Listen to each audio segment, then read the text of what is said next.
Hi, this is Professor Lipuma of the New Jersey Institute of Technology, making the recording for my Technical Communications class, and I'm drawing on material from my text, Fundamentals of Undergraduate Education and Learning. What we're talking about today is interpersonal interactions, and these can be formal, such as in an interview or an oral report, or these can be less formal, classroom group work, or in speaking to your professor in their office hours, or extremely informal when you're hanging out with your friends. Part of what we're going to look at today is how to become more prepared ahead of time, and when you have the opportunity to actually prepare, you can think about certain aspects will increase the likelihood of the interpersonal interaction leading to your success. So let's begin with our introduction. As always, goal, target, and situation are what we want to consider when planning a technical communications package. But in this case, we often have to think about objectives because sometimes an interpersonal interaction is part of a larger goal. As with getting a job, sending a written document, such as your resume, prepares you and sets you up to have an interview. That interview is another step along your overall goal. As we said before, target and situation are very important, but in particular, in an interpersonal interaction, because you are part of the package, you have to think about your target who is there and the people around them that may be also targets or may just be part of your audience. And lastly, the situation weighs heavily upon your ability to interact. Now, the last thing that we've listed here is a particular emphasis on message. Since you are part of the package and you are engaged in this negotiation of meaning in the communications setting, you have to be careful that you have a clear message you're trying to deliver and that you know what it is you're saying.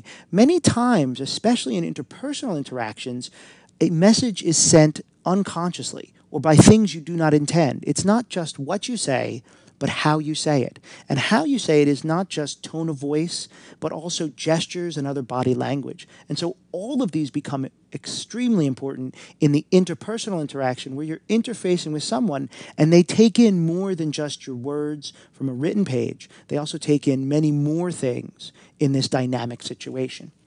So to help you with this, we have a few things we want you to think about. And the first thing we want to think about are the 3 P's of power, which start with professionalism. Especially in more formal situations, such as interviews and oral reports, we always want you to be professional. And this means adopting the expected forms from the groups around you that you're interfacing with and giving the target what they expect. It is always better to default on the side of professionalism in tone, in style, in demeanor. Now, beyond this, we also want to think about the second P, which is preparation. Now, it's not always possible to prepare for every situation, but the more you can do ahead of time, the more you can become accustomed to acting and interacting in the proper way, the easier it will be for you to face any situation. There's lots of work that has to be done before you go into things, and being mentally, physically prepared, emotionally prepared is very important. Luck favors the prepared mind. Right? This is what people say. Opportunities can be taken if you're prepared. You never know who you'll run into. You'll never know what question you'll be asked. But if you're more likely prepared with extra emphasis to place on those things that you feel are your strengths and can be prepared to answer any questions in the interview or know your material when you're giving that oral report, you're more likely to do well in that interaction. Even in group work that is informal in the class, if you've done the reading, if you've come to that class knowing what's going to happen, you are more likely to benefit and be successful and effective in that interaction. Now, our last part of this is the personal touch. Especially in interpersonal interactions, what separates you from all the other similar people who are coming for that interview or making that oral report are the personal touches, those things that reflect your style and leave a positive, strong impression with your target.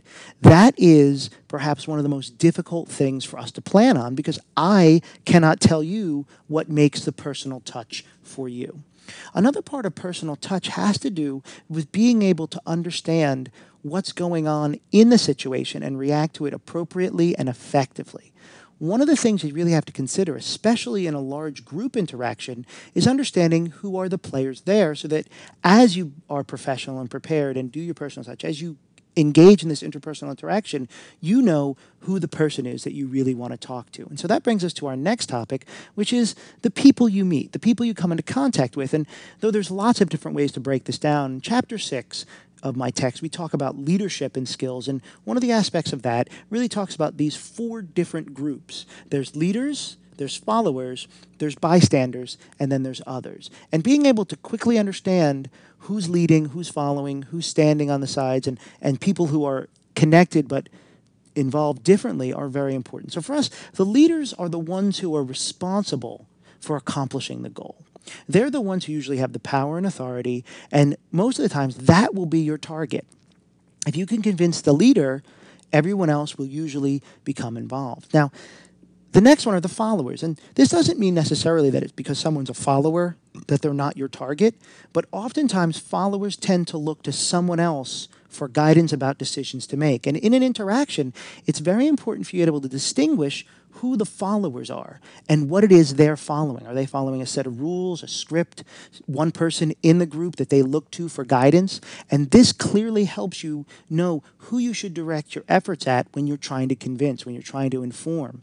And so leaders and followers usually work together, and many times in one aspect of a project, one person will lead, and then in another aspect, that same person may follow. Now, the third group that we're going to really discuss here is bystanders, right? The Army or the armed forces, many times they say lead, follower, get out of the way.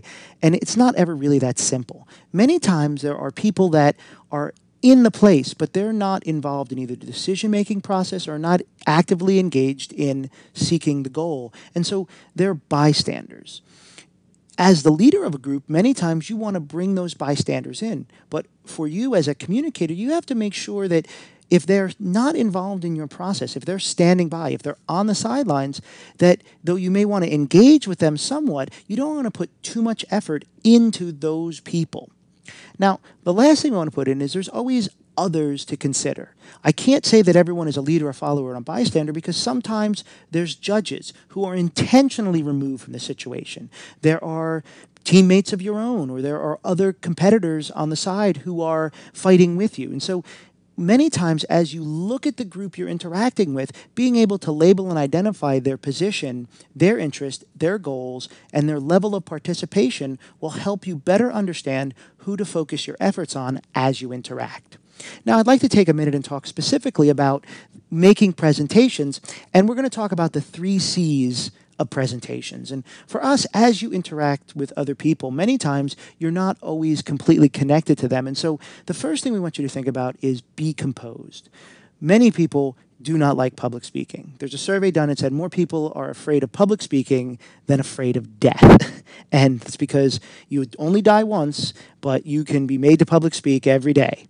And so one of the things that a lot of people worry about is losing their composure, being nervous, not being able to deliver clearly what they're doing. So the first thing we ask you to do is be composed. Now, you have to be careful because sometimes if you're too composed, you can be seen as withdrawn or not engaged in the material. So it's a balance. But if you can go up with the idea that you should remain composed and in control, then you will be better at presenting.